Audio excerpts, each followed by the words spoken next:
Like a lot of other people, I got to be one of the first to see Bring Her Back at a mystery Scream Unseen screening on Monday night. And experiences like this are always really exciting, especially when you're talking about original horror. I feel like those are the movies that really cut through very interesting, director-driven original horror movies. It's awesome too to go in blind with movies like this, Barbarian, Talk to Me. So this was definitely a movie that I avoided any and all marketing for because I just wanted to go in and watch the movie. Even one time the trailer started playing for another movie and I closed my eyes because I just didn't want to see anything. And this movie definitely provided a pretty insane and unique experience in a way that only these two directors can give you. I was a huge fan of what they did with Talk to Me. It was on my favorites list of 2023, I think it was. Well-deserved part of the list. And I think there they really established their talent and their eye for directing horror. And that's kind of a tough place to be when you're making your second movie riding high off of a lot of acclaim for your first one and you're kind of doing a movie in the same similar vein, an A24 horror movie. So although this movie has big shoes to fill and kind of has big expectations because of how cool Talk to Me was, it's easy to crumble under pressure, and I'm glad to say that overall this movie definitely doesn't. It has some problems and I'll talk about it more, but this is a very engaging horror movie. And I'd say definitely one of the creepiest movies I've seen in the last couple of years, for a number of reasons. But first, getting into the characters, I think that really what is at the heart and soul of this movie is a main sibling dynamic in the protagonists between a blind girl and her older brother that just wants to protect her without getting into much more, because the basic premise is a newly orphaned brother and sister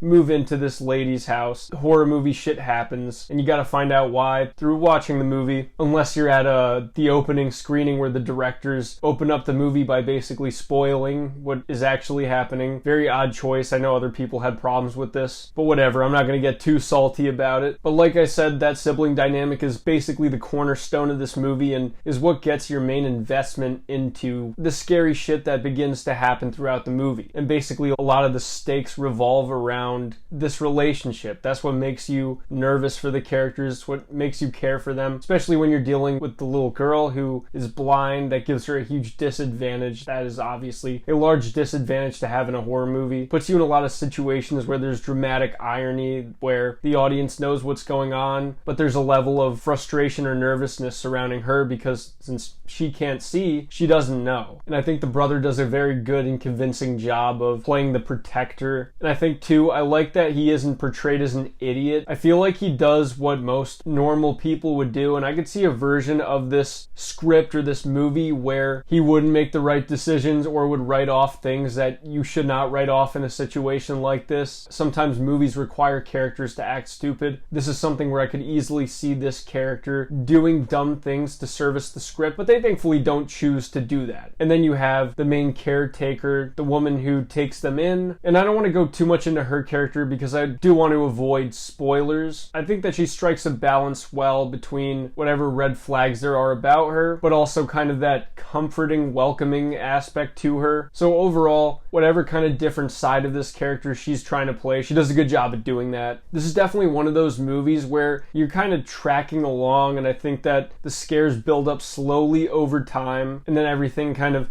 comes to a head-on collision at the end when all the crazy shit happens and everything pays off. And what I really like about it is that throughout the first 2/3 of this movie, I was very intrigued and invested in the story and the characters.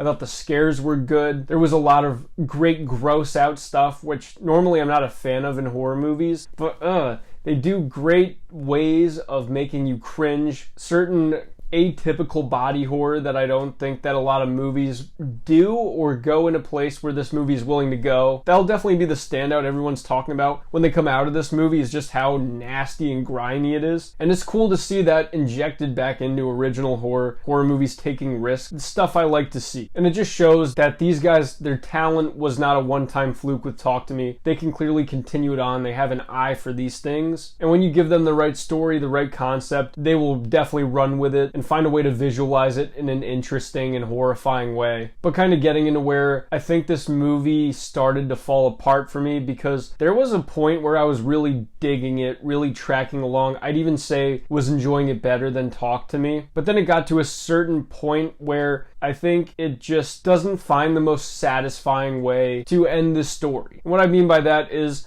I think that there was certain ideas and themes that the movie was trying to convey, and I think was trying to really drive home at the end point. And I just feel like I was in a position where I knew what the movie was trying to make me feel. I knew what emotions it was trying to convey, but I think that the way that they executed some of these ideas, the way that they executed this ending, left me in a place where I just wasn't quite there. I didn't feel like I was at where the movie wanted me to be emotionally, despite seeing where it wanted me to be. It's just that I couldn't take that extra step because it makes some decisions that I found questionable, just not entirely where I would go with this story. And after taking a little peek at the online discourse, it seems like I'm not the only one. It seems like other people also kind of had this issue that did watch the movie. And it's just hard to explain because I didn't feel like utterly mad at the movie. I didn't feel utterly annoyed. I just felt a little bit underwhelmed, if that makes any sense. I could see an aspect of this where people will be angry at the way that the ending goes at this movie. And the thing is, I didn't really feel angry. I didn't really feel like annoyed or anything.